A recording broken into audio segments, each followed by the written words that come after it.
Like according to me, the stability which you get in corporate, that is a fake stability. Yes. I took a trip to Bali and I was there for a month and a half working from there while my business was on point. You can't do that in 80% corporate sector. I was going through your LinkedIn and I saw you have written like you were first in IIT Kharagpur, then you got placement of 15 LPA, and then you left that job and went on building your own business. And right now in India, there is a wave of entrepreneurship, right? Everyone is like, leave your 9 to 5 job, do something of your own, right? Today we have Kapil Virani with us. He is co-founder of Break Free, where he runs a Break Free from 9 to 5 challenge. He have already helped multiple people from 12 plus countries in building profitable info businesses that lets them live life on their own terms. And like, what was the point where you felt like, hey, now I can leave my job and full time continue on something which I'm building? Privileged or lucky in a sense that I found myself in a job that gave me some amount of luxury of time. That this is the best time to do that when you are in your 20s. Because you'll never have the clarity from day one on what you exactly want to do. Is there something step-by-step process or a weekly process which someone can follow and try to build something of their own? When you're starting any business, your first clients never come from strangers. They come from people who know you, who have a level of trust on you, who've heard about you. A process where you can identify what could be the right price for the service or the skill set which you are offering. Like in India, our families are also involved, right? Yeah. At each and every decision, right? So is it Yes. that you told your family, okay, now I'm leaving the job, I have some amount of cash in my account. So how was it? If someone actually wants to basically start something of their own, so how much money, like what is that calculation that this is the amount of money which you required in your bank account? So what is that calculation look like? It depends on the kind of business you're starting. It depends on a lot on the kind of business you start. If it's a information business or a service business, the capital required is practically zero.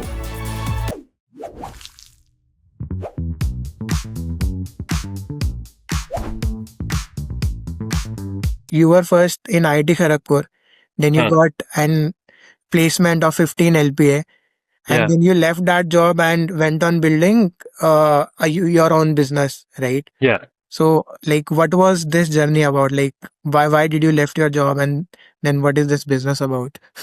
So, I think there was always this. I did chemical engineering from IIT, right? And आजकल, as ever happens, your degree has nothing to do with essentially what you get into. Because even that time, it was the same, irrespective of whether you are in metallurgy or CS or whatever. You were told to, start coding, start, learning all this Andrew Ng's ML and analysis and all of that. So that's essentially, that was how all of us essentially got placed into some sort of analyst role, right? And that is how I also landed up this data analyst come data science kind of role in AIG.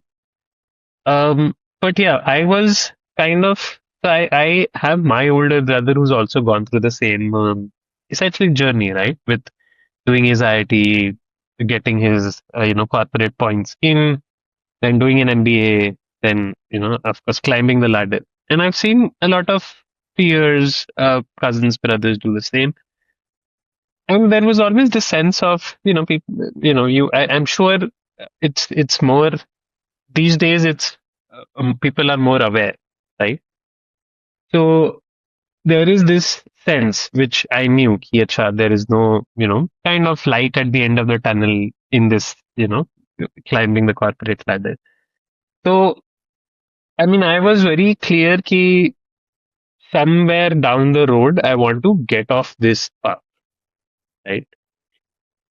So that is how the seed came to be. And then in those years of my corporate journey, it was all good. There was, I would say I was, thankfully I was in a role or in a company or in a setting which encouraged work-life balance. So it wasn't like a lot of hustle or not even a hustle or just, how people are grinding and how there are certain toxic office cultures that you hear about. That wasn't the case. Um, but again, what I my feelings were, one, I think you don't have much control in a corporate setting on what you're working on, whom you're working with, projects you're taking up, and of course, your bits and pieces of your daily life. So one of the frustration I keep hearing with my peers now, which I also used to voice the same, was this habit of going to the office every morning. Right? It's always there is some level of resistance to that. So I voiced the same feeling. One other big frustration of mine was to just um, you have to ask someone for leaves. Like it's all permission based. Whether if I get that allowance or not is not in my hand, not in my control. So I wanted that autonomy for myself, which is where I was always looking for a way out. कि अच्छा how can I get out of मेरा अभी का जो job है उससे. Um, yeah. Then how it all started. Again, I think a lot of people just wait for these big ideas to come their way, right? Somehow, yeah, I can pitch it, get pre-seed funding, all of this. My thinking was slightly different. Um, it was more of I just want to start something, even if it's a brick and mortar, and kind of I would say थोड़े naive thoughts में. It was also this dreamy, romantic kind of ideas of I'll just start a cafe or a restaurant somewhere in the mountains. I'm sure a lot of our peers and college kids have that, right? So एक कहीं ना कहीं वैसे भी था. So I was also trying to pursue these things somehow, just so interestingly, I found myself um, second wave of lockdown. I found myself in Goa, right, and I was there for a couple of months. And since my job did not wasn't very cumbersome in the sense I had to put many hours there, I had free time on my hand. So I made use of that free time to just, dive into different things, be it hobbies or be it, anything to just find a way out. So I took up photography as an amateur hobby. And then I met this person who was also stuck in Goa at that time. He was from Venezuela and he had a lot of uh, experience in the photography industry. He used to be a fashion photographer. Did work at big labels and such, and he was stuck there. So I just pitched to him that, why don't we try to do something here itself, locally, Mhm. to just help businesses out and, start earning on the side. So we started kind of a rudimentary partnership together where we used to just go knocking at cafe doors and, hotel doors and so on to just see if they had any photography needs, and that's how we essentially got a couple of handful clients as well. And that's where it was a small seed to my journey of trying to get away from my corporate job. Again, Mhm. not like life changing money, but just something is happening on the side, and I'm part of my job. I'm doing stuff there, so I hadn't left. And one thing led to another. So these photography projects that we were taking, we were also seeing certain requests of, naturally, if you're giving photos and taking all of these things, it translates into now we want to put these things out there and have a layer of marketing to it. Can you guys help us with that as well? So, and then one of my friends was also, happened to be doing something in marketing. So I pulled her in saying that, is there something that we can explore here? So that's how Break Free essentially started, which is the company we co-founded. So we started with, providing such marketing services. And then that's where the entire journey for the past 5 years, took place from. Got it. And like, what was the point where you felt like, hey, now I can leave my job and full time continue on something which I'm building? Uh, yeah. I think in that sense, I I would say I was privileged or lucky in a sense that I found myself in a job that gave me some amount of luxury of time, where I had some time in my hand, which is true for a lot of professionals out there, which is also not true for a lot of professionals out there. But again, time is something that you have to make it in your schedule, right? So, um, so I could start on the side, and once again, not life changing money, but that first dollar you make online, right? It's just life changing possibility. Hmm. So that opened the door up a lot. And then, once we started getting two, three, four clients from the door, I felt the confidence that okay, this can translate into something, Mhm. and let's make the switch now. Got Yeah. it. So it took some amount of courage. It took a lot of pondering over it. It was, of course, not um, you know, it wasn't like we were creating as much revenue to completely replace like for like in terms of the salary we were making. But yeah, I figured, why not try it out? And especially for having the background of coming from IIT Kharagpur, there was also, a level of confidence where, it defines kind of your market value as well. And not just the degree bit of it, but the experience you've picked up Mhm. and the skills you'll pick up down the journey. So my brother always used to tell me that um, even a 2 month entrepreneurial journey in your resume will weigh more than a 2 year corporate experience on your resume, because you pick up as much learning, as much skills in an entrepreneurial journey compared to a corporate setup. So I thought, why not? Let's take a bet on yourself. And if it doesn't work out in a space of 3 months, 6 months, you have this option to go back. It's not like an irreversible decision. You can always go back to the corporate stream or what you were doing before. Um, and it's not like you're wasting time, right? Because you can always get back on the same trajectory. And that time period would definitely be a learning curve, if nothing else. If it doesn't work out, it would be a learning. So this was things that, of course, it was difficult to get there. I kept assuring these things to myself. And yeah, that's how I was able to take that kind of leap to quit my job and get into this full time. Got it. Was there like sometimes did you doubt yourself? Ke initially you were working as an analyst. First of all, you were in chemical engineering, right? Yeah. And that is a different skill set. Then you Yeah. went into analyst wala position, and that Uh-huh. was a different skill set. And then you Yeah. left that and explored photography and then marketing, and this is the Yeah. like, third skill set which you are trying on Yeah. developing, Yeah. right? Yeah. So like how was it making sense all over? Ke if you want to basically again quit something and go back to corporate, so Hmm. where you will go into marketing, you will go into analyst. So like how was all this making sense?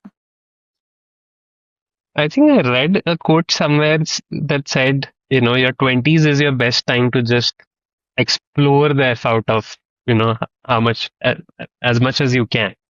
Mm-hmm. So I think it's always a journey of elimination. Um, this is the best time to do that when you are in your 20s, to just, try 10 different things to understand that, okay, these eight I don't like, because you'll never have the clarity from day one on what you exactly want to do, right? Might be like 0.1% people in the world might have that, but for the rest of us, you don't have that.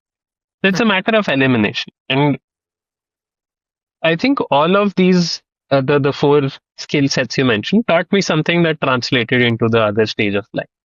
So, you yourself coming from IIT Kharagpur background, I am sure you can back me up here. I don't think it's a contrary opinion, but I don't think academics is what we really learn in IIT. It's more of, the tertiary skills that are required to make it in the real world. How do you, your analytical side of brain? How do you pick up a certain level of street smartness? How do you, get through stuff even if you don't know anything about it? How do you persevere through? Those are the skills that, an ecosystem like IIT teaches you.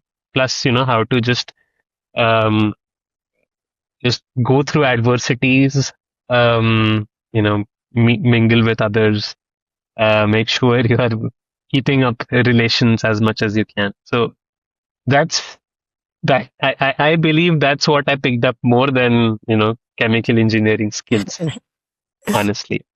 Which of course then helped me in my corporate bit, right? Because it's a lot of that. You might not know stuff, but you have to maintain relations. You have to persevere through. You have to use your brain. You have to be street smart to get work done and make sure your work is noticed, right? So yeah, that's something that translated. Then since I had time, I feel it's in retrospection. I feel that you should always have something apart from work, where you can pour yourself into. That helps you just it shouldn't just be about work in any sort of your professional life. You should have some hobbies. So photography is something that I had been doing for a while, and then that was an hobby. So I just thought, let's explore this. Can we make more of it?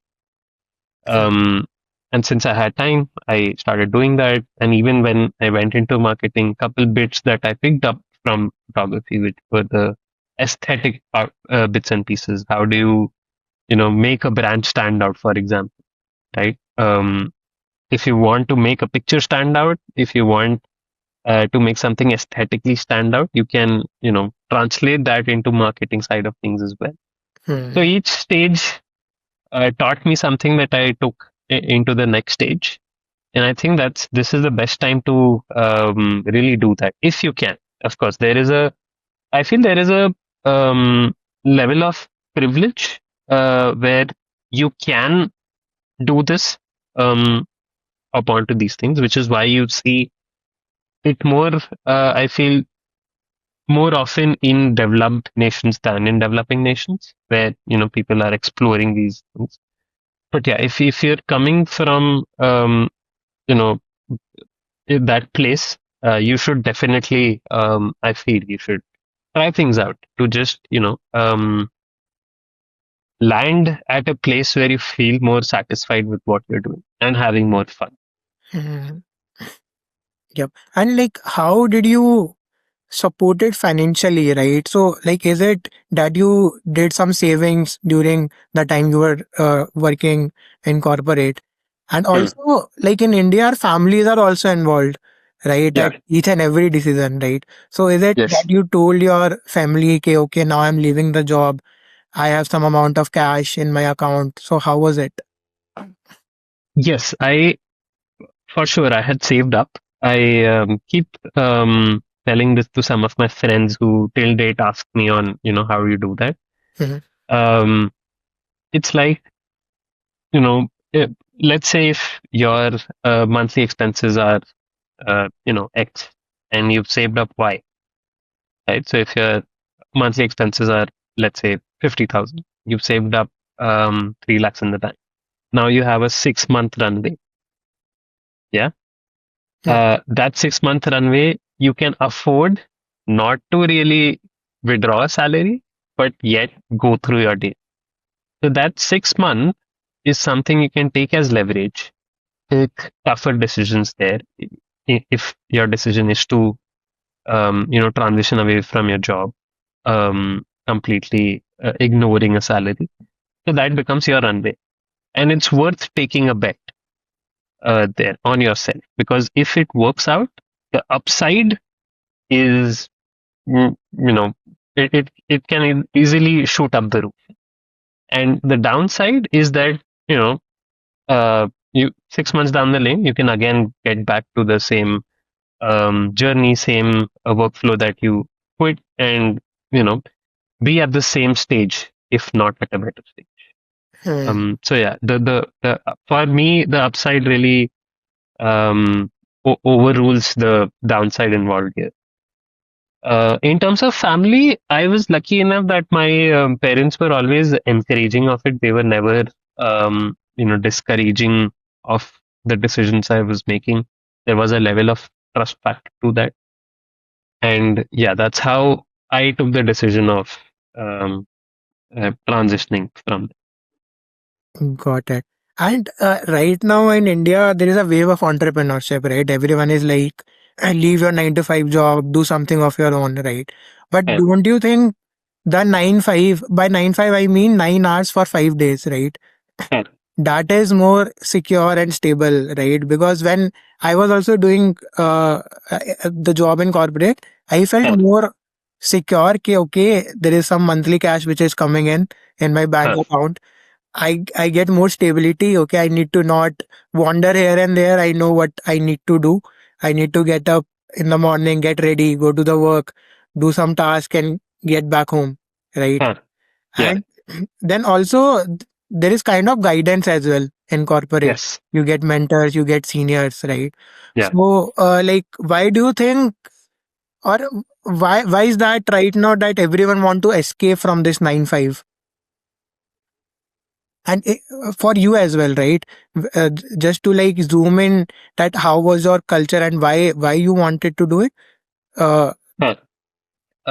Great. Yeah. So first, yes. While you can argue that a 9 to 5 is more stable and secure, we are also seeing mass layoffs, right? Two of my friends got laid off, I think 3, 4 months ago, and they're still struggling to find, a suitable role for themselves.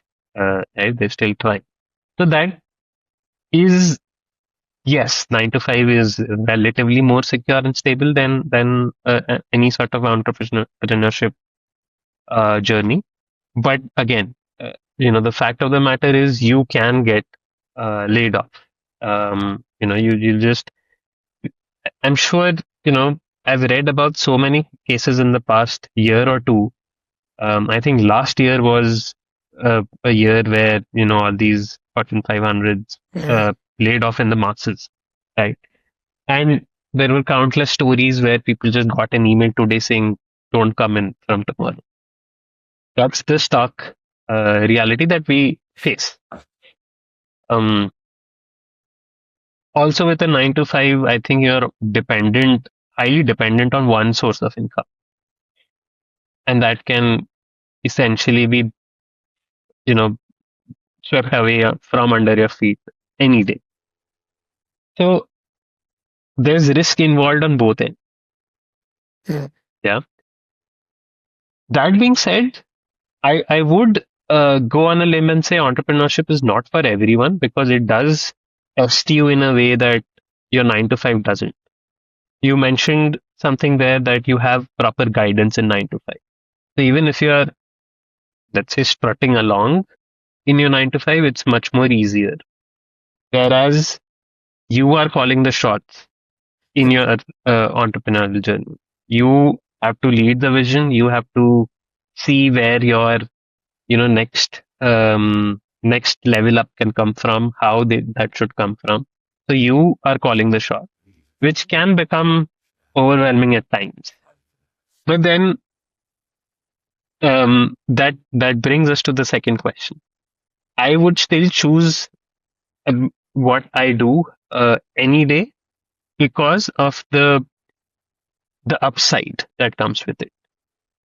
I define when I want to, where are the phases where I want to double down and double up my income. I define when are the phases where I just want to take a back seat. Um, at any given day on a Tuesday afternoon, I can take a nap guilt free. Yeah, I can go meet friends, yeah, which you can't do in a corporate setting, yeah, right? There's so much more freedom involved there. In fact, this October and half of November, I took a trip to Bali and I was there for a month and a half working from there while my business was on point. Hmm. You can't do that in 80% corporate sector. Of course, if you have a remote job, you might be able to do that. But frankly, for me, that was unthinkable 4 years ago, that I can do something like this. But today, I can do it. So, um, these are certain things for me which are so much more important to, build. You can call it quality of life. You can call it life design. That's how I see me shaping up my life, right? To live at its fullest, which is, I feel, that should be the goal of life, right? So, yeah, that i- when desire is so strong for me that it outweighs the negatives of an entrepreneur journey, where it's lesser stable, where it's, you are calling the shots, so there is more responsibility on your shoulders, and I'm fine with it, Hmm. because as I said, I wanted to take this bet on myself, because since there is more upside to it and less downside, you can always go back. But I used to joke in the first 4 years of my business journey that my only business strategy and model is to not go back to a corporate job, and I'll do whatever it takes to not go back. Hmm. So, yeah, it's not for everyone, because of, the less stability to it, because of, having more responsibilities, because you need a certain level of self drive. But then, if you are there, uh, my recommendation would be to 100% take a bet on yourself. If it doesn't work out, it's still, it's not a bad bet. It's not like you've failed. You learn a lot, and it's rather than a blemish on your resume, it's something that, just powers you more. So, yeah, that would be my 2 cents on that. Yeah. Got it. Like according to me, the stability which you get in corporate, that is a fake stability. And Exactly. why I'm saying this, because is okay, in a sense you get a salary at month end, right? Mm-hmm. But Huh. that basically takes your mindset to be more materialistic, right? Mm-hmm. When you get 1 lakh a salary month end, you Mm-hmm. tend to buy different stuff and like basically trap yourself in the EMIs, right? Yes. You buy a Yeah. big car, that is 15,000 per month of EMI. Yeah. You Yeah. buy a big house, that is again 15-30,000 per month, right? And Yeah. you are stuck in a trap where you can't get out and where you don't have control of your life. Yes. For sure. In fact, if and there are plethora of books on this. The two I've read pretty recently is one, Rich Dad Poor Dad, Hmm. and then the Almanac of Naval, Ravikant.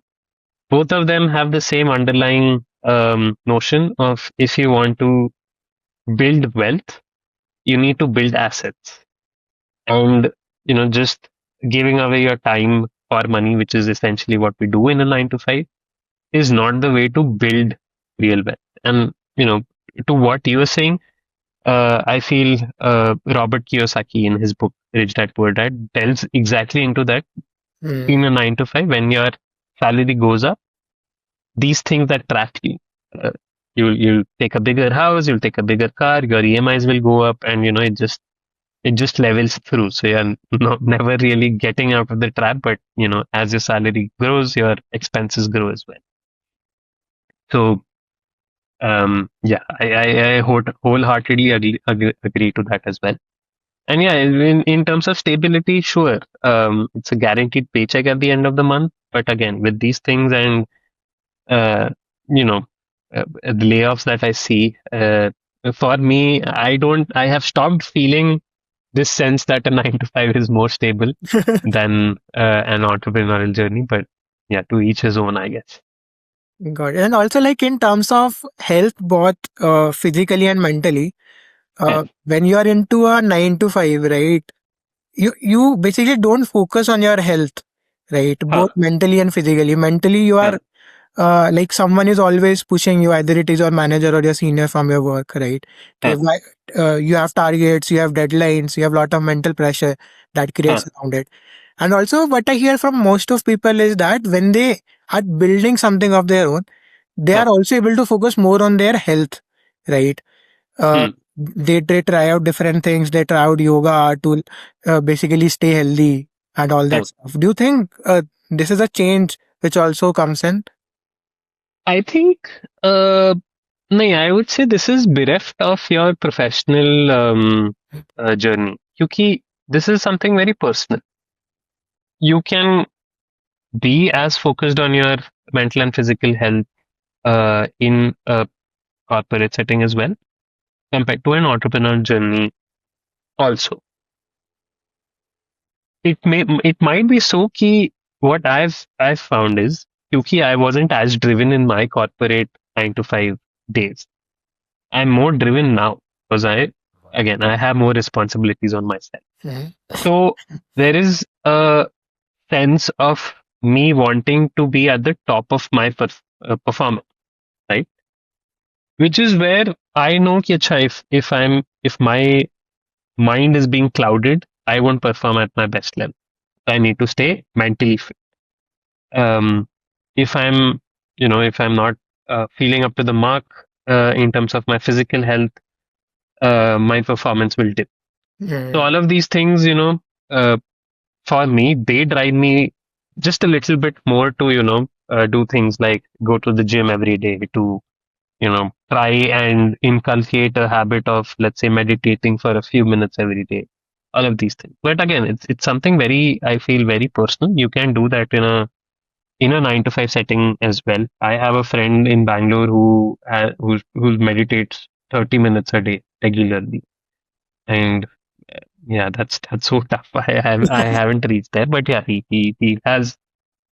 is in a 9 to 5 setting in a traditional 9 to 5 setting. So yeah, you can do that, irrespective of whether you are here or there.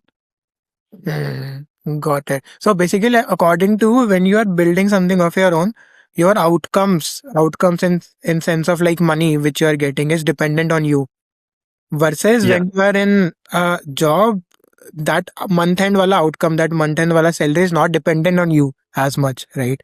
As much. Matlab, it is still dependent on you, but it's sort of, there could be months where you don't do much, you are operating at your 30%, but you still get that paycheck. Hmm. So, that may be a difference that, just drives you forward. But, you can't, there are so many people who are very fitness focused, Hmm. both mentally and physically, in jobs as well. So you can't really make the case that a business journey would just magically make you more fitter. Yeah. Got it. And like realistically speaking, if someone actually wants to basically start something of their own and they are Huh, very well motivated from themselves as well. So huh. how much money, like what is that calculation that this is the amount of money which you require in your bank account and this is the time you would like to have when you are trying Huh. something of your own. So what is that calculation look like? I think, wait, coming back to what's the, um, it depends on the kind of business you're starting. Mm-hmm. It depends on a lot on the kind of business you're starting. If it's a information business or a service business, the capital required is practically zero. Yeah. Um, let's say you do accounts, right? You're great at doing accounts. You work at uh, a, a Deloitte, a KPMG. You can spread the news around in your family, in your friends that hey, I'm looking for some freelancing client, and we have so many folks in our networks. Everyone has to pay their taxes. Every business has to do their accounts. So maybe you get 2 3 clients from there, and that's how you go about. That's how I got my first client. And even for the photography gigs, I just went out and knocked on a few doors, and that's how I got a client. So you don't really need capital to get started. Then it's layers, right? Your next step would be perhaps you want to start investing into certain software to improve your processes. You might need a few $100 for that. Then you might want to scale up and invest into ads. You might need a few bucks for that as well, but that can come out of the revenues that you're generating. So if it's service businesses, info businesses, right now in this day and age, you practically don't require any sort of capital. If these are more brick and mortar businesses, you're trying to open a restaurant, you'll of course need capital there. But yeah, that's why I feel, using your expertise, using your knowledge to run some sort of an info business or solopreneur business, which I feel might just be the future because there are so many people, coming onto this kind of path. It's a great way to go about. Got it. Yeah. So basically, when you were starting Break Free, how does your like what was the maths around money? Okay, okay, now I need to start something. This is something which I have in my bank account. Like what is the maths around that? So when someone is looking to quit their job, again, mentally you would want to have some capital in your business bank, which is nothing to do with your ability to start a business. Mm-hmm. But again, mentally, if you want, so I to love this formula. If your monthly expenses are around X, Okay. and you've saved up Y, just do the math. Y by X is your runway. You can take that bet. Yeah. So try and save, you know, maybe 6 months worth of your expenses, Mm-hmm. and try to keep your expenses low.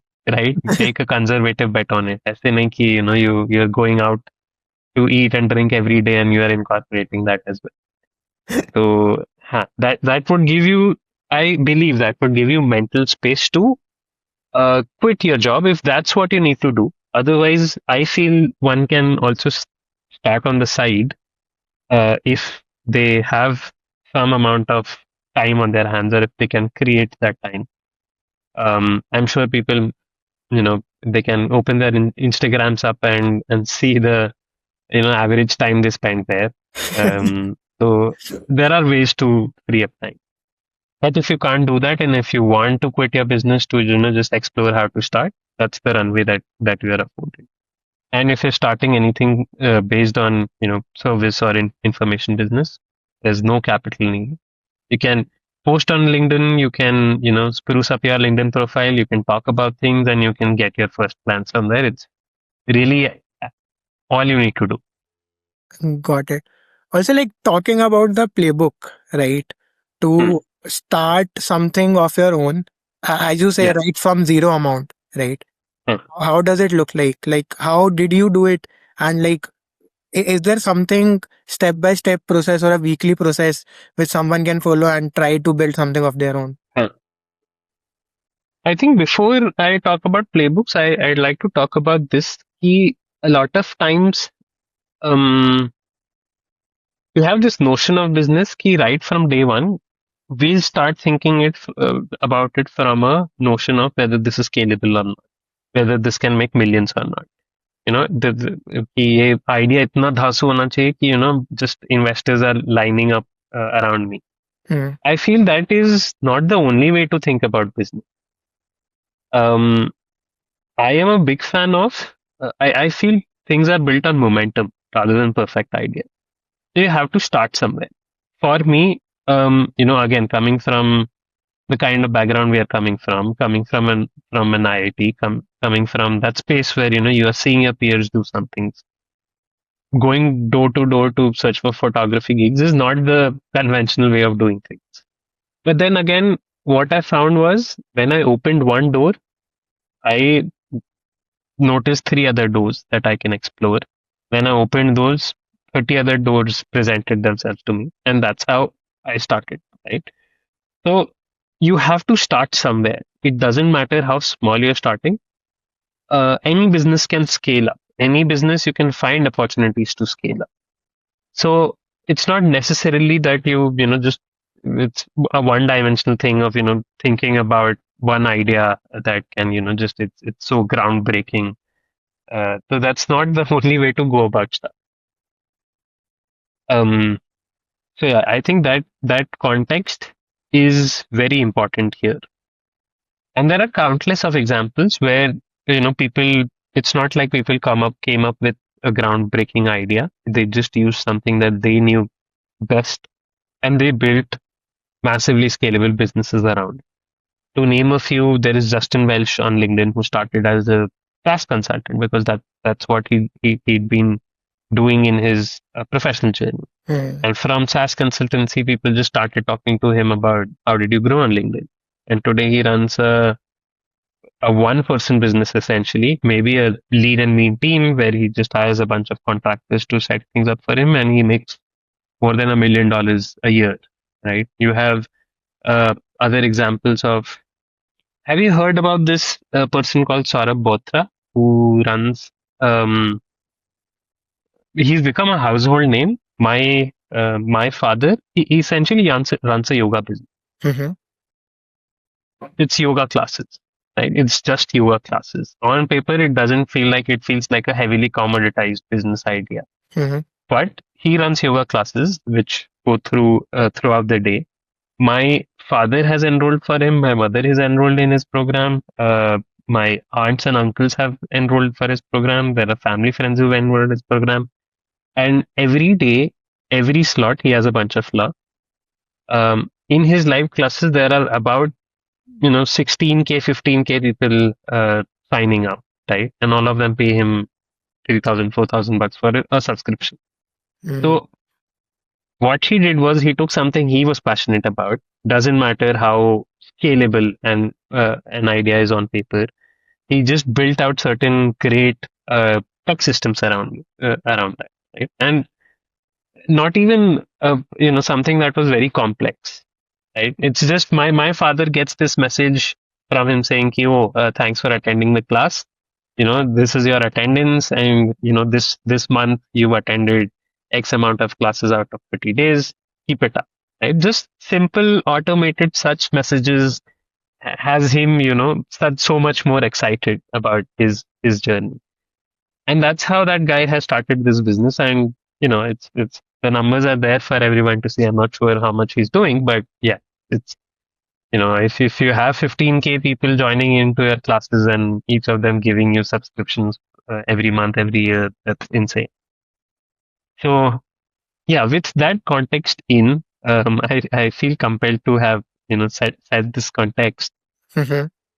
Um, so essentially, it pays if there's something you love, you enjoy, or if there's anything that you built your expertise in through the past years, you can start monetizing in a way that you enjoy more freedom, you enjoy more autonomy.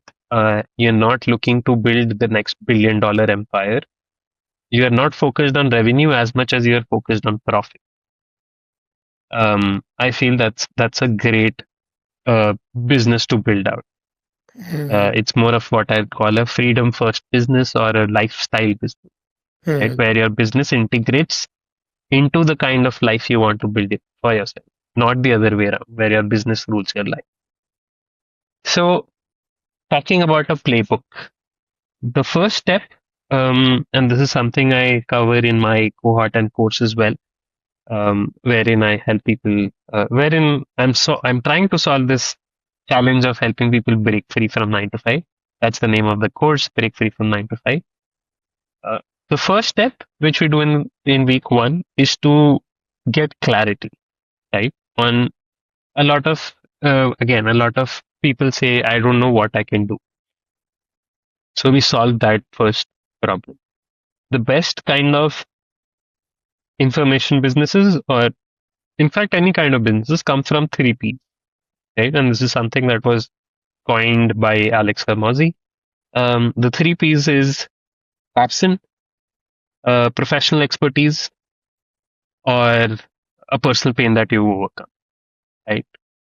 Any of these three P's can be taken and you can build something around it. Something that you're passionate about, let's say you're passionate about fitness. You can help other folks become fitter, or you can start communities around that. There are a number of ways to go about. If you're passionate about something, you'll have inherently, you know so much more about it than others. If there's some professional expertise that you've built up, you've been helping SaaS, you've been working in a SaaS, helping them scale up. You can advise 10 other SaaS to do the same. Um, that's one example. Then third being if you overcome a personal pain, Mhm. you've solved a pain of acne, you solved the pain of, again, you were overweight and you're fit as a fiddle this day, or anything else along those lines. You made a career switch. You can help people who are either 4 or 5 steps behind you, or you can sort of build some sort of product, some sort of service around that. So just to identify this uh, problem of what I can do, just helping you get clear on these 3 P's, right? And it's a highly retrospective or an introspective exercise, but I could give you a set of questions to just answer them honestly and arrive at this could be the intersection of what I do. This is what people would want to pay for. Hmm. Then comes step two, where now you've put this on paper, but we want actual real validation or actual feedback on it. So step two, peak two, is where you go out there and you just put this in front of people, not to sell, but to ask them that would you pay Y for uh, this X product that I'm creating. That's all you're asking there. So that's real market validation, where you're keeping it in front of the right kind of folks who have that problem or who are looking for something like this, and just asking them, this is what I'm trying to build.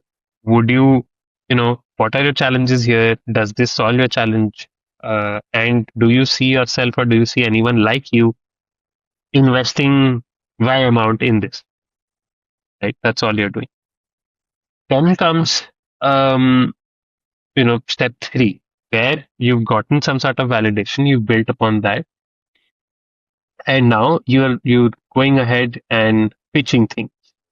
And then, so week three is where you are, um, step two is where you're having these validation, which I call research call.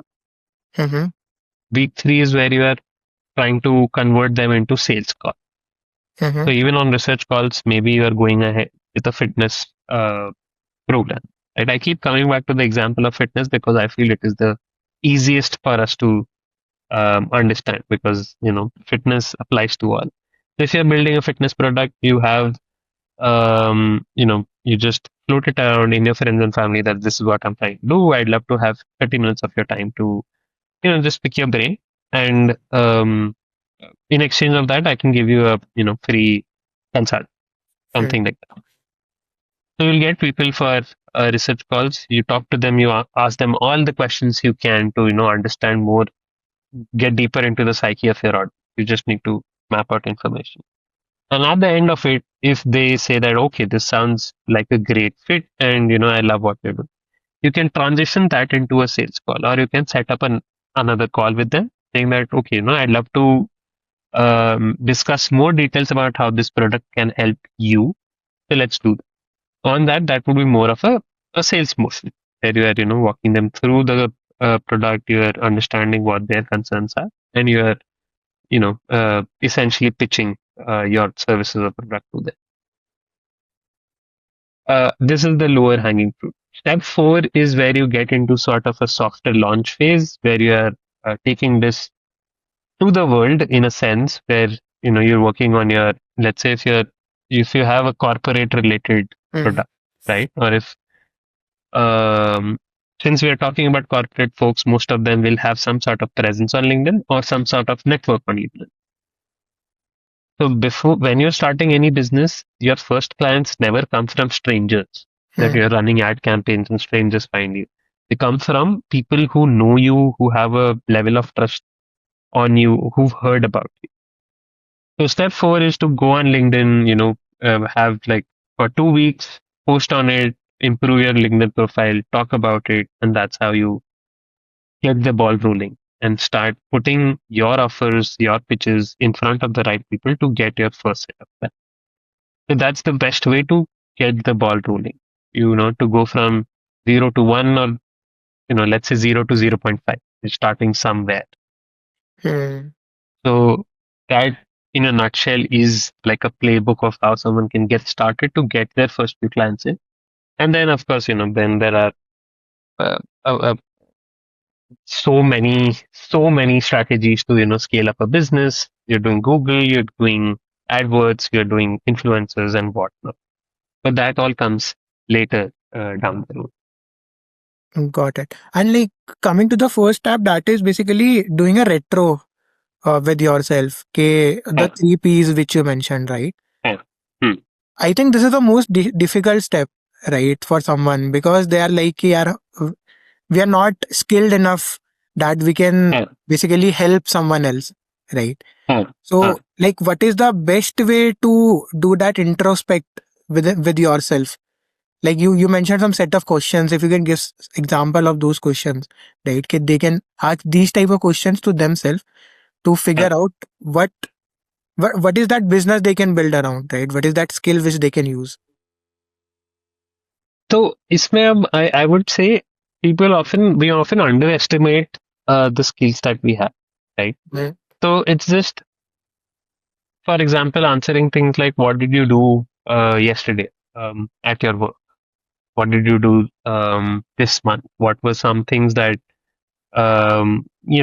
maybe in your quarterly review or whichever review you had with your stakeholders, you know the latest review that you've had, what are the things that checked up? These are all outcomes that you've brought about professionally. Yeah. Mhm. And then there are things like, okay, what's one thing that your perhaps um, friends, family, colleagues keep coming to you to ask about? Those are soft indications of what you're good at. Mhm. So maybe for someone that is, people keep coming to me to ask about fitness. People keep coming to me to ask about travel plans. You know, so you're now starting to um, draw some attention towards, okay, these are the outcomes that have been doing professionally that might be valuable to someone else. These are the outcomes that people keep coming me to, which I can help someone else with as well. And then just introspecting on the past year of your life. What were some of the problems that were frustrating you out, which you delved deeper into research for hours and just found a solution to. Mhm. So yeah, just sort of facilitating this introspective process. Got it. So, like, do you also like explain this with an example?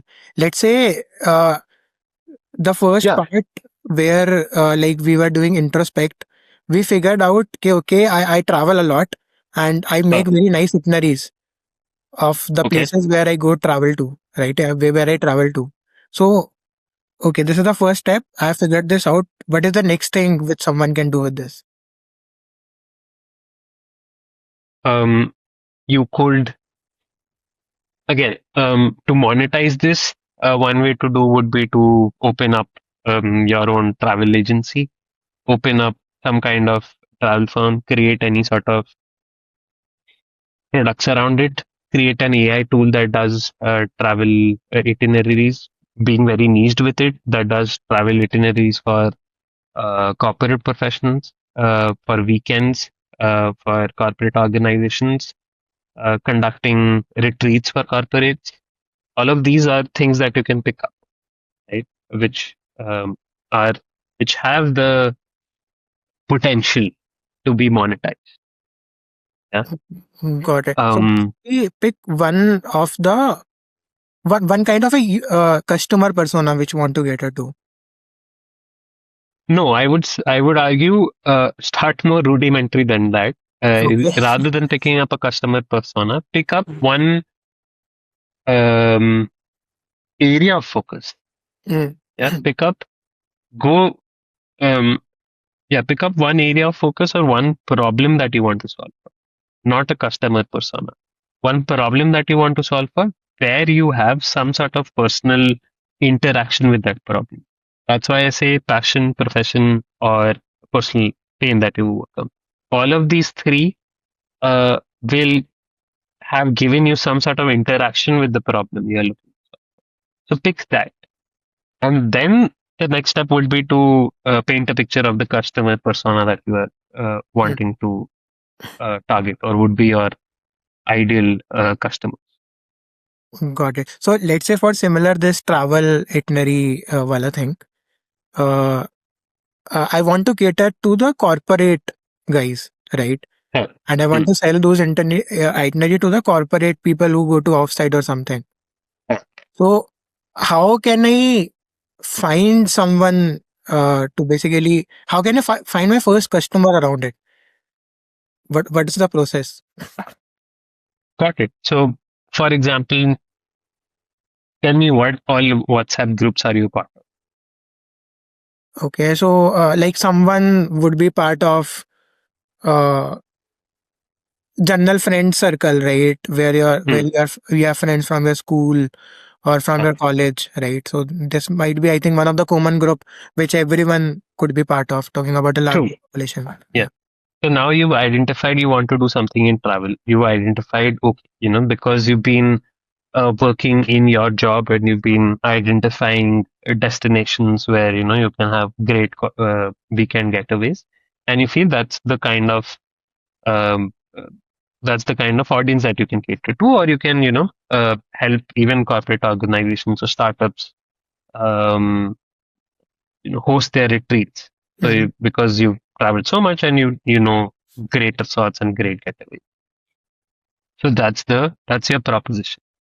I help corporates manage their retreats end to end XYZ. Yeah. Now the way to get in front of course, this proposition needs to also be dialed in. I'm just giving you Yeah. an overview. But Mhm. let's say you have dialed in a proposition. Now the way to get to that would be so for example, Karthik, I know for a fact that you might be part of certain groups where your alma mater is. Yeah. So all of these groups, you can blast a message saying, "Hey, today's Friday, perfect. Yeah, yeah. So you can use that saying, "Hey, it's already Friday, and I'm sure you're thinking about a getaway, and that's what I've been doing, and I've traveled to XYZ places, so many cities in India or so many countries around the globe. So I thought let's help others out as well. That's why I'm starting my journey to help corporates plan great retreats, on weekends and so on and so forth. Yeah. And if anyone's interested, please let me know. I'd love to have 30 minutes of your time to just understand, what you guys are looking for so that I can improve my stuff and I can, as a favor, I can plan a free itinerary for you. So that just gets the ball rolling, right? That one message plastered on multiple groups, I'm guaranteeing you that would give you 10 DM at least. Yeah. Got it. So From those 10 DMs, you can talk to them, you can understand what are the things they want. Um, and then if it feels like a good fit, they themselves would ask you, okay, how can we go for? So that's the lowest hanging fruit where you can start at.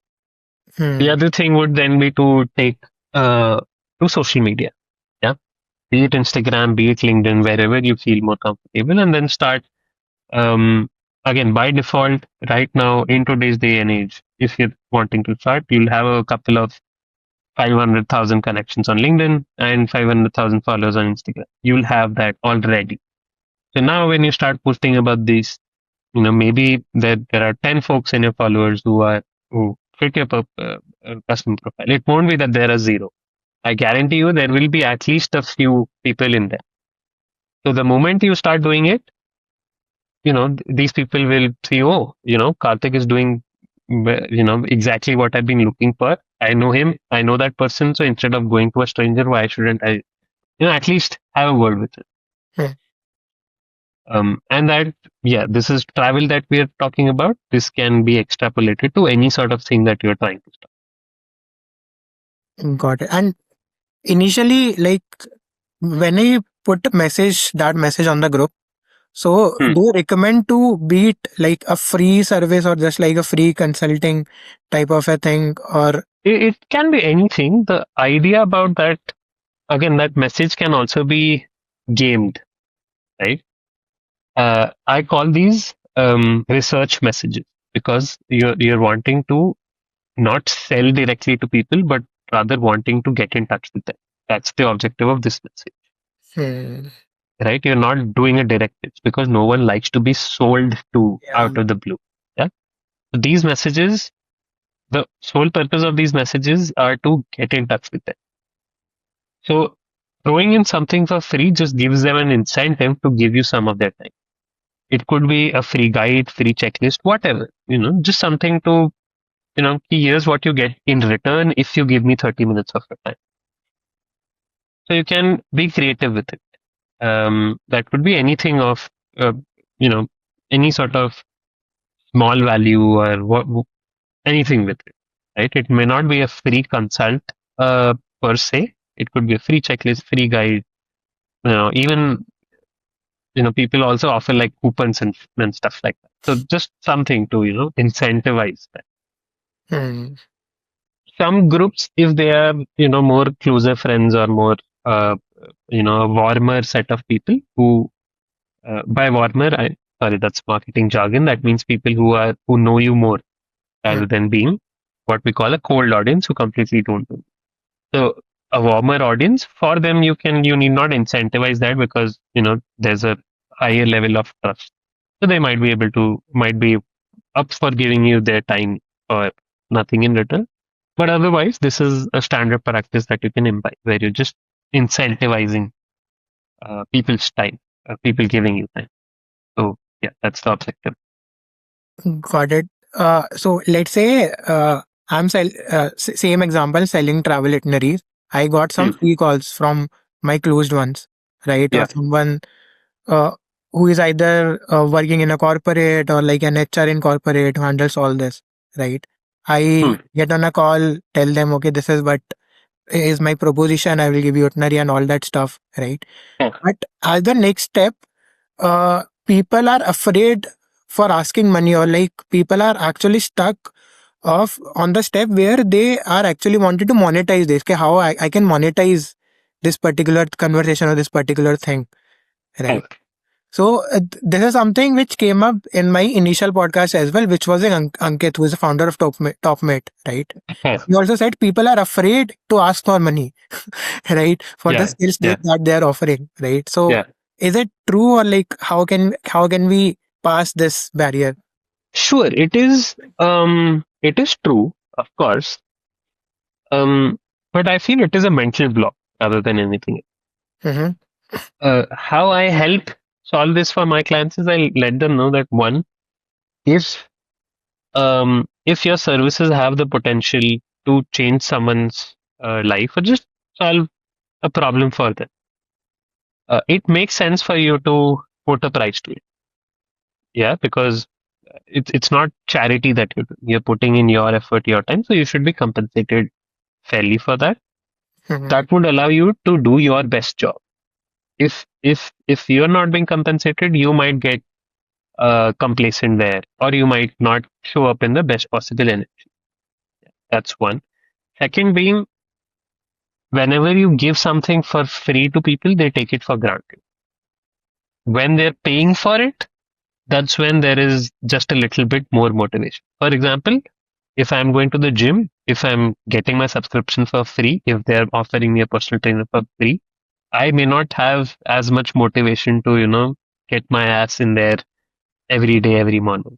But if I'm, paying 10K to my personal trainer to be there for me, I will make it a point to get there because, there's now an added thing on my brain that yes, I paid for it, so I should go to it. Yeah. So when you pay for stuff, you don't take things for granted. Start taking things more seriously. So your customers also show up with the right kind of commitment, right kind of energy, and you are also able to show up with the right kind of commitment and energy when you're getting compensated for your time. So just understanding these two things, goes a long way in helping you um, overcome the block of charging people money. So charge whatever you want to at the start. If you don't feel as confident, charge low. But then, as and when you start feeling confident, feel free to charge what you think is more deserving of, the skills, the expertise, experience that you bring to the table.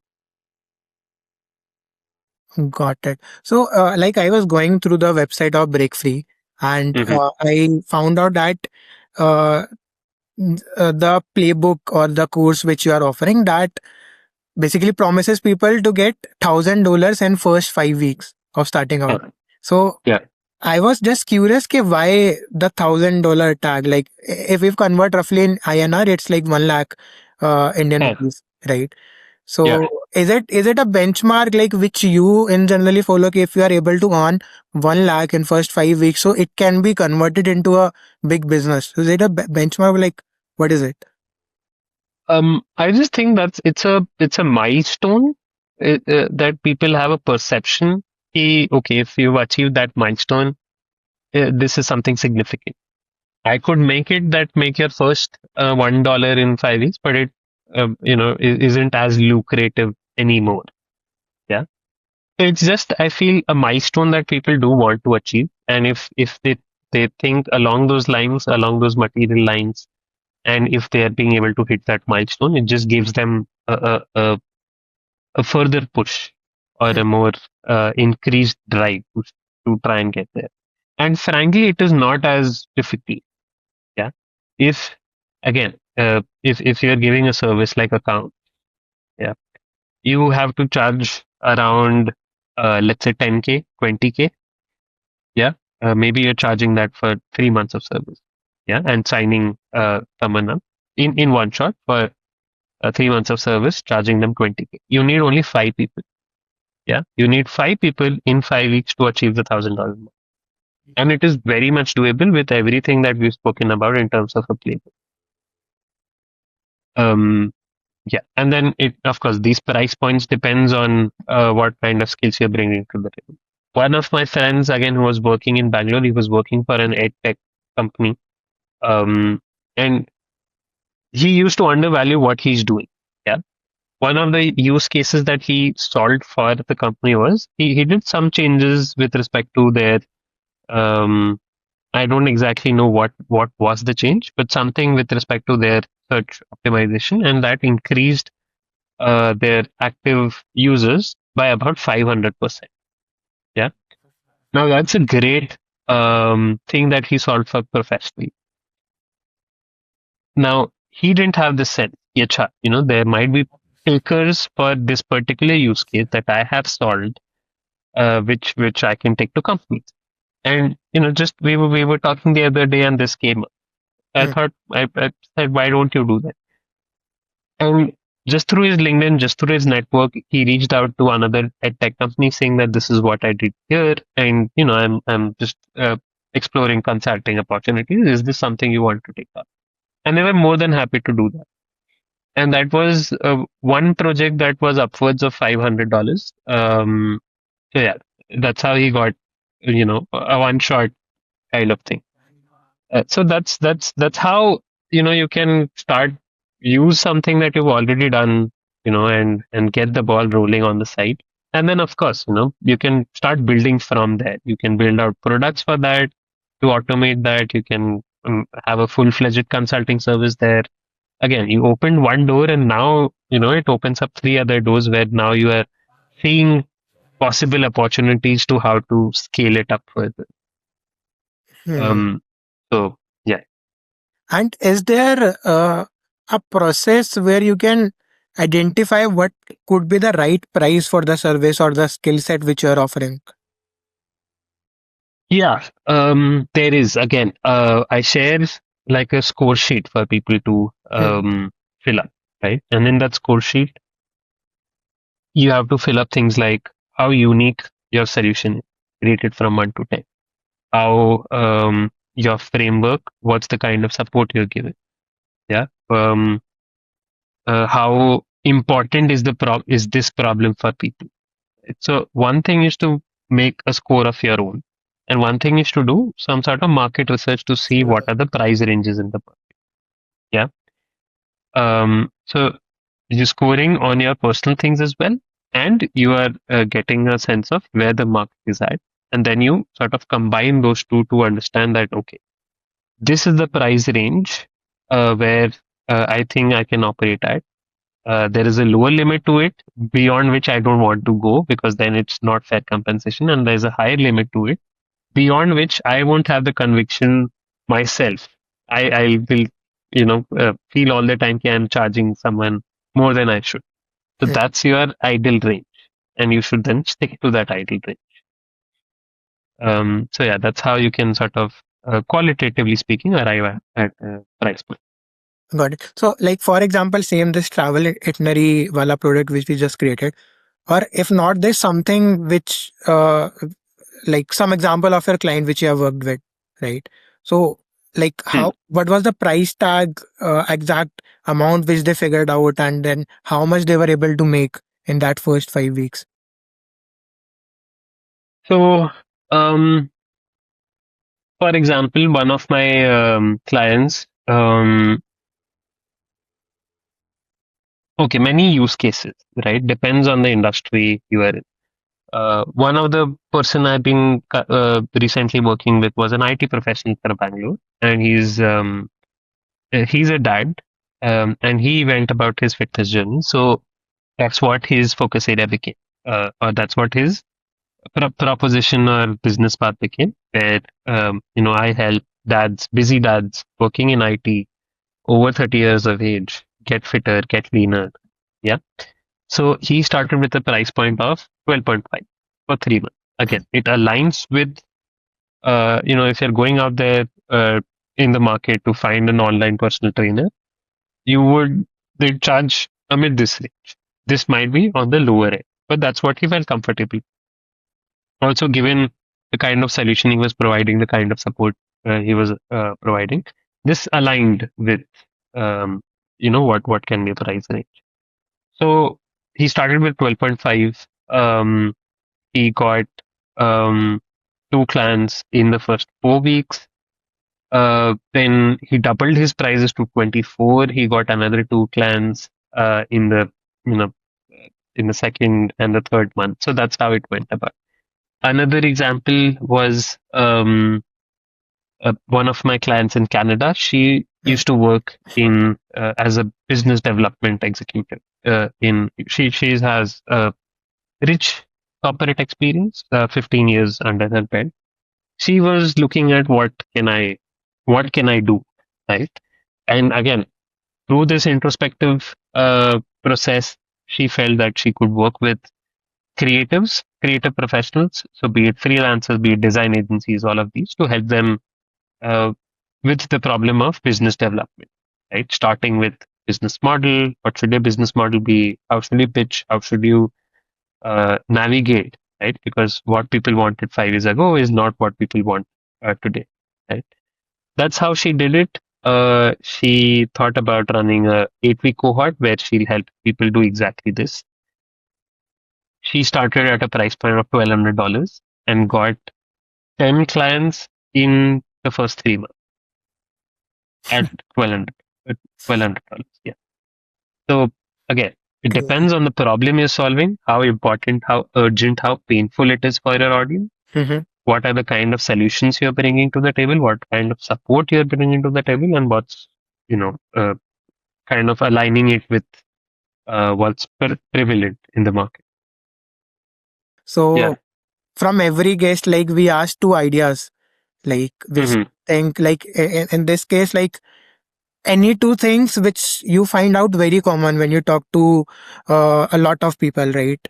Uh, Hmm. which they can like build a business around, but they are not very much aware. So any two Huh. things which you uh, have a sense of. Um, so in terms of two essentially business ideas which Yeah, people can start. yeah. So instead of exact business ideas, I'll give two paths where Okay. people can start, right? And focusing on corporates because that has been the our major essentially, let's call them focus audience or target audience, whatever it is. So I think especially for corporates, there are two ways they can start. One would be the 5 steps ahead of someone coaching, right? So that can be one path where if you are 5 steps ahead of someone with in any sort of thing, right? Be it Product managers can help beginner product managers get better. People who've switched careers can help other folks switch careers and build out cohorts, courses, or even one-on-one coaching for that matter. Right? That's one viable business that you can start, which you can very well start on the side with zero capital involved. Get the ball rolling in along with your day job. That's one. Second, I would say anything that industry specific consulting that you can start. So if you've been an HR with like 10 years of experience, 5 years of experience, you can consult other companies, other startups. The example of my friend who helped one SaaS company increase their users by 500%. So you can take that knowledge and consult other startups who may be just a notch below that and are looking to solve exactly that kind of problem. So that's a consulting you can start. Again, all this would require about, I would say, 4 or 5 hours a week, along with your current job, whatever your current 9 to 5 is, and you can, really start the ball rolling on the side. Got it. Interesting. Got it. Thanks, Kapil. And also, can you ask the audience or the everyone to subscribe to the channel, or how valuable did you find this conversation for everyone? Yeah. Yeah, I think I'm not sure how valuable this conversation is. I've just been feels like blabbering on. But yeah, if someone, I feel if I was 5 years ago, if I was watching something like this, it would have given me perspectives and helped a lot. Also helped me make more, helped me take that decision more confidently, I guess. So in terms of that, yeah, I feel this might have been helpful. And yeah, I've been watching a channel where you're just you're talking to such entrepreneurs and trying to break down their journey and how they got started. So I feel, yeah, anyone who's looking to do something similar, who's looking to build things of their own, get more than what perhaps their 9 to 5 has to offer. I think your channel does a great job in giving them ideas and giving them um, just a starting point to how to go about thinking, how to ponder over this, and how to then take the leap. So yeah, anyone who's in that space will really benefit. So they should like, share, subscribe your channel for sure. And yeah, it's been a pleasure talking with you. Thank you ये episode end तक देखने के लिए and share this episode to someone who you think will be successful in future and channel को subscribe कर लेना because it will help us to bringing more amazing founders and business person और comment section में बताओ आप next किसके experience से सीखना चाहते हो